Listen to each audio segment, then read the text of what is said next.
Mira, hoy no es viernes, pero está con nosotros Raúl Flores Martínez porque nos trae otra vez una historia de esas que dejan de contarse. ¿Por qué? ¿Por qué el día de hoy, querido Raúl? ¿Cómo estás? Buenos días. ¿Cómo estás, mi querido Paco? Muy buenos días y buenos días al auditorio.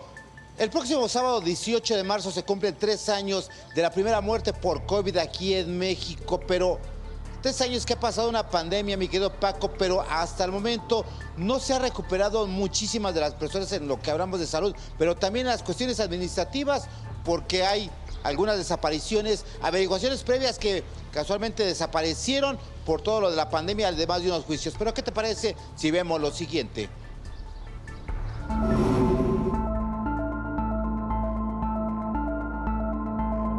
Han pasado 3 años del inicio de la pandemia generada por el virus SARS-CoV-2 en México.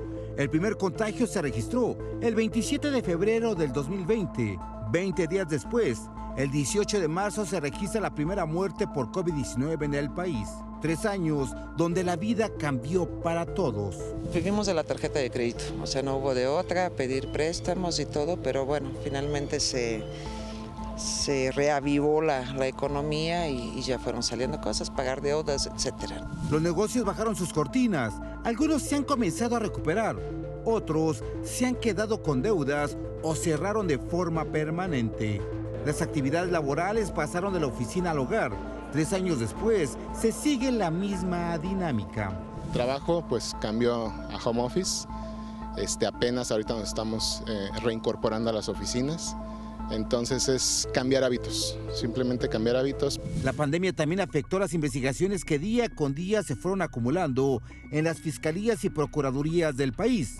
Denuncias por robo en todas sus modalidades, abuso sexual, violencia familiar y desapariciones. Carpetas de investigación que 3 años después han desaparecido de los ministerios públicos.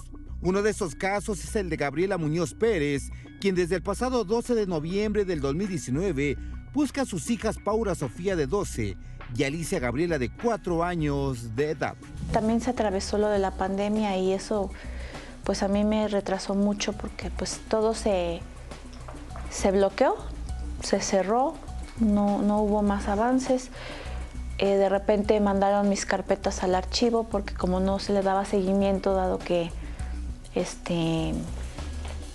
pues no había acceso en ese tiempo de la pandemia, me ha costado trabajo rastrear de nuevo las carpetas de investigación y todo esto. Han pasado 3 años de la pandemia de COVID-19 que dejó una estela de muerte en México. Pandemia que también dejó una estela de trámites inconclusos o juicios que han dejado secuelas de dolor y angustia, como es el caso de Lidia Lara, que no ve avances en el juzgado 18 de lo familiar para poder ver a su hijo por causa de la pandemia. Yo he levantado más denuncias en contra del agresor, pues no me ha permitido ver a mi hijo en reiteradas ocasiones. En todo el año 2020 no pude ver a mi hijo con el pretexto de la pandemia.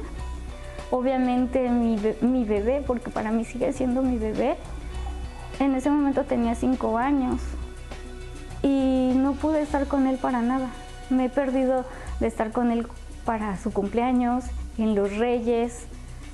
El Día de la Madre tampoco le habían permitido estar conmigo en mi cumpleaños. El próximo sábado se cumplen 3 años de la primera muerte de SARS-CoV-2 en México.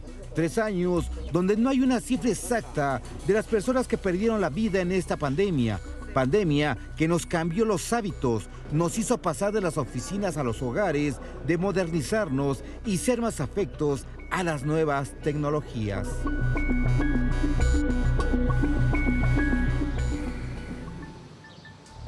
Pues mi querido Raúl, verdaderamente, ¿cómo cambiamos? Ahí está, mi querido Paco.